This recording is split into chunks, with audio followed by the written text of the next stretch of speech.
ปล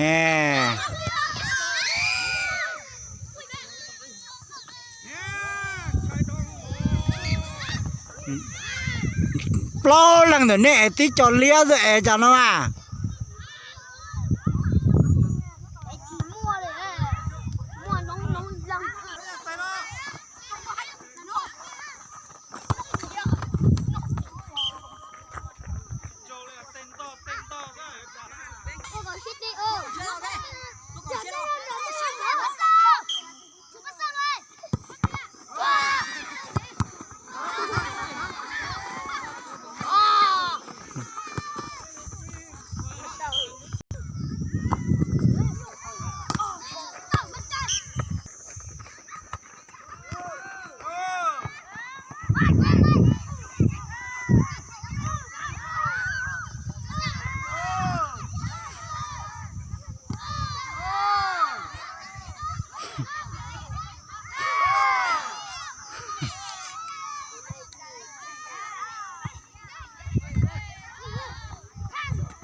แล้วเนี่ยจินตนาหมดเลยจ้า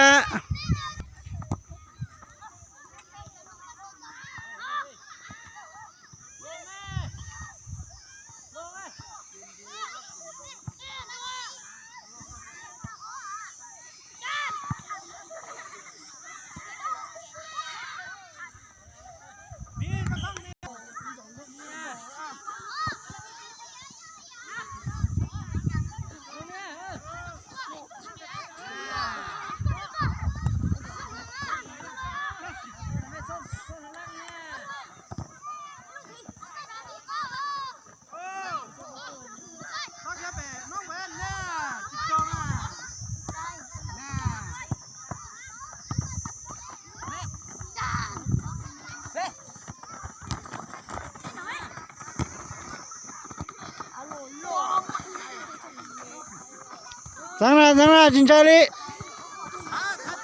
จินใจ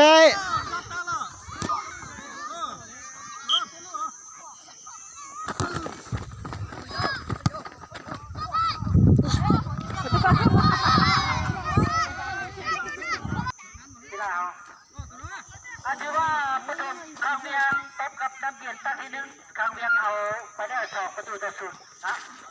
รอบ5ตั้งที่ 2